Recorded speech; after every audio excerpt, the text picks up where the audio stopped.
आशा करता हूँ आप सब बहुत अच्छे होंगे। मेरा नाम है सिद्धांत अग्निहोत्री, स्टडी आईक्यू पे आपका बहुत बहुत स्वागत है। दोस्तों, आज हम बात करेंगे दिल्ली के एयर पोल्यूशन की। दिल्ली ही हमारा मेन फोकस रहेगा और ये अक्टूबर में एकदम से पोल्यूशन क्यों बढ़ जाता है। लॉकडाउन में दिल्ली ने सबसे क्लीन एयर एक्सपीरियंस की, कोई पोल्यूशन था नहीं, लेकिन अब फिर से एकदम से पोल्यूशन जो है वो बढ़ गया है। तो प्रदूषण इतना क्यों बढ़ जा रहा है, हम इस लेक्चर में जानेंगे। हर साल ये होता है। यूपीएससी के स्मार्ट कोर्सेज आते हैं, नवरात्र पे हमारी सेल चल रही है। स्टडी आईक्यू का ऐप डाउनलोड करके आप इनको अवेल कर सकते हैं। इंस्टा पे मैं आ गया हूँ, रात 8 से 10 बजे तक क्वेरीज आंसर करता हूँ। सारी क्वेरीज तो आंसर कर देता हूँ यार, फिर कुछ बच्चे ये क्यों कह रहे हैं कि सर आप नहीं आंसर कर रहे हैं। आप इंस्टा पे मैसेज करिए, मैं सारी आंसर कर दे रहा हूँ। हाँ, एक दिन कल लेट हो गया था, परसों की क्वेरी मैंने कल आंसर की, लेकिन कर दी थी सारी। तो पोल्यूशन की बात करते हैं। अभी दिल्ली की एयर क्वालिटी जो है वो डिप होने लगी है और इस पे भी पॉलिटिक्स शुरू हो गई है। अरविंद केजरीवाल की सरकार है दिल्ली में और केंद्र सरकार के बीच अगेन वॉर ऑफ वर्ड जो है वो शुरू हो गया है। तो union minister for environment, forest and climate change, जो कि हमारे कौन है, प्रकाश जावड़ेकर, उन्होंने बोला कि देखो यार, स्टबल बर्निंग ना ये खाली 4% है। ठीक है, ये सिर्फ और सिर्फ 4% है। बाकी और भी बहुत सारे कॉजेज है जिसकी वजह से पोल्यूशन बढ़ रहा है। ठीक, तो उन्होंने बोला कि जो दिल्ली है ये एक बिग एयर शेड है। एनसीआर में बहुत बड़ा एयर शेड। अब एयर शेड क्या होता है? एयर शेड वो ज्योग्राफिकल एरिया होता है जहां पे एटमॉस्फेयर जो है वो कॉमन फीचर्स शेयर करता है with respect to dispersion of pollutants. मतलब एक तरीके से जैसे ये पूरा का पूरा एरिया है और यहां पे जो हवा बह रही है, जो एटमॉस्फेयर है, वो बिल्कुल सेम है। यानी कि नोएडा हो गया, गाजियाबाद हो गया, फरीदाबाद हो गया, दिल्ली हो गया, यहाँ पे एटमॉस्फेयर बिल्कुल सेम है क्योंकि फ्लो ऑफ एयर बिल्कुल सेम रहेगा। एयर शेड है ना, तो फ्लो ऑफ एयर कॉमन है यहाँ पे। तो जो दिल्ली में होगा वो गुड़गांव, फरीदाबाद, गाजियाबाद, नोएडा, कुछ उत्तर प्रदेश के एरिया, हरियाणा, सब जगह यही रहेगा। तो ये एयर शेड है। अब इसका मतलब है क्या? इसका मतलब ये है कि भैया पोल्यूशन अगर दिल्ली में बढ़ रहा है तो इन राज्य मतलब इन एरियाज में भी पोल्यूशन जो है वो बढ़ेगा। अब इसके रीजंस क्या हैं? सबसे पहले तो हम ये देखते हैं, इसमें सबसे बड़ा रीजन आता है मॉनसून। देखो, जो एयर क्वालिटी इंडेक्स है, अब एयर क्वालिटी आपको पता ही है ना, एयर क्वालिटी इंडेक्स क्या होता है? AQI जिसको बोलते हैं। AQI एयर की क्वालिटी को नापता है। ठीक है, ये बेसिकली 8 मेजर एयर पोल्यूटेंट्स को कैलकुलेट करता है। कौन कौन से होते हैं? सबसे पहले तो ग्राउंड लेवल ओजोन कितनी है, फिर पार्टिकुलेट मैटर 10, फिर PM2.5। PM2.5 सबसे खतरनाक होता है, जो कि कंस्ट्रक्शन एक्टिविटीज हो गया, धूल धक्कड़ हो गया, उनसे जो पार्टिकल्स निकलते हैं ना, सीधे आपके लंग्स में चिपक जाते हैं, बहुत छोटे छोटे होते हैं। PM2.5। फिर carbon monoxide, sulphur dioxide, nitrogen, बाकी तो मैं भूल गया शायद, क्या अमोनिया लेड था, ध्यान देख लीजिएगा। हाँ, अमोनिया लेड था, ठीक है, अमोनिया लेड। तो ये 8 मेजर एयर पोल्यूटेंट्स हैं जिन पे AQI, क्वालिटी, एयर की क्वालिटी क्या है, वो निकाला जाता है और उसी के हिसाब से देखा जाता है कि सीवियर कैटेगरी में आता है, पुअर कैटेगरी में आता है, किस कैटेगरी में आता है, और फिर मेजर्स लिए जाते हैं। तो AQI जो दिल्ली है, दिल्ली पुअर कैटेगरी में आया है। ठीक है, तो अगर दिल्ली पुअर कैटेगरी में आया है तो इसका मतलब दिल्ली के लिए हमको मेजर्स लेने पड़ेंगे। मैंने बताया कि लॉकडाउन में दिल्ली ने एकदम क्लीन एयर जो है वो एक्सपीरियंस की, लेकिन अब फिर से अक्टूबर में हर साल होता है, फिर से पोल्यूशन एकदम से बढ़ गया है दिल्ली में। दिल्ली एनसीआर पूरे ये जो एयरशेड एरिया है, पूरे एनसीआर रीजन में ये बढ़ गया है और काफी कॉम्प्लेक्स फेनोमेना है। सिर्फ स्टबल बर्निंग ही आपने सुना होगा, लेकिन यही एक कारण नहीं है, इसके बहुत सारे रीजन हैं। सबसे बड़ा है मॉनसून। देखो, इसमें क्या होता है कि जैसे ही अक्टूबर में मॉनसून विड्रॉ करता है, मॉनसून कैसे आता है इस पर मेरा लेक्चर है, आप देख लीजिएगा, लेकिन अक्टूबर में जब मॉनसून विड्रॉ करता है तो विंड का डायरेक्शन चेंज हो जाता है। देखो, विंड का डायरेक्शन बहुत इंपॉर्टेंट है ना भाई। समुद्र से नमी लेके जब भारत में आती हैं ये हवाएं, तभी तो बारिश होती है। और अक्टूबर में जब ये रिट्रीटिंग मॉनसून होता है, अक्टूबर में जब मॉनसून विड्रॉ करता है तो क्या होता है, डायरेक्शन ऑफ विंड्स होता है वो नॉर्थ वेस्ट हो जाता है, और ये समर में भी होता है। ठीक है, तो जब डायरेक्शन ऑफ विंड्स जो है वो नॉर्थ वेस्ट हो जाता है तो ये क्या करता है, नॉर्थ वेस्ट आप समझ रहे हैं, वेस्ट इधर पड़ेगा, ठीक है, और नॉर्थ मतलब ऊपर वाला।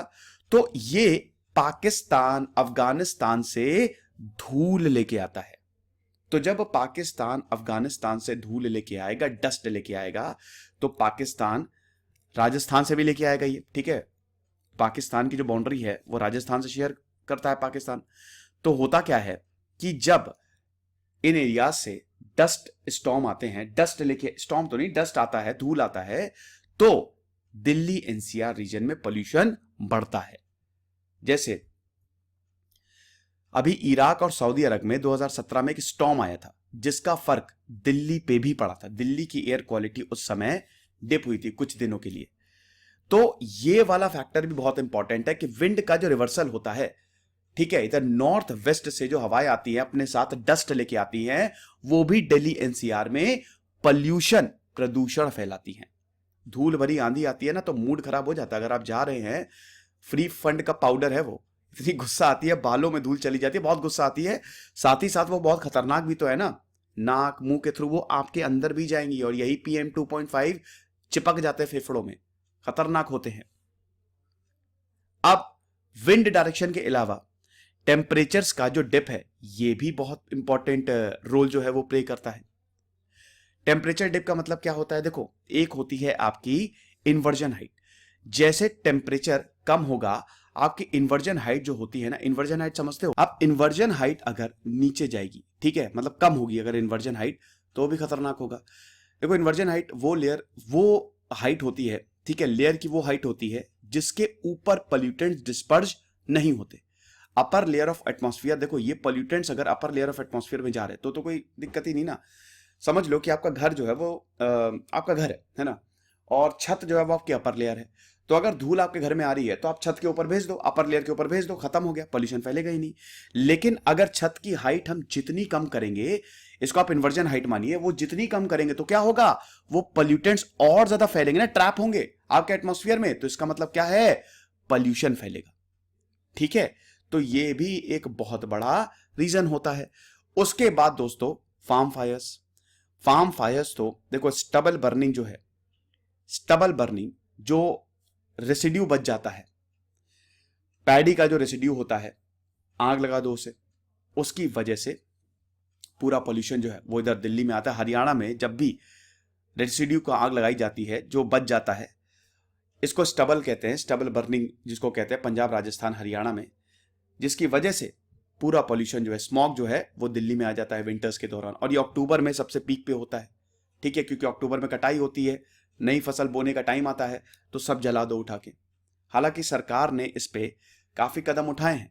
अभी सरकार ने, आपको पता ही है कि अब रेसिड्यू को आप जलाओ नहीं, सुपर सीड, हैप्पी सीडर एक मशीन आती है, हैप्पी सीडर ले लो, वो अपने आप रेसिड्यू को काट देगी। लेकिन उसमें क्या है, आपको ट्रैक्टर की जरूरत पड़ेगी, और जो मार्जिनल और स्मॉल फार्मर्स है उनके पास ट्रैक्टर है नहीं, तो वो क्या करते हैं, वो पूरा का पूरा जला देते हैं, जिसकी वजह से पोल्यूशन जो है वो और ज्यादा फैलता है।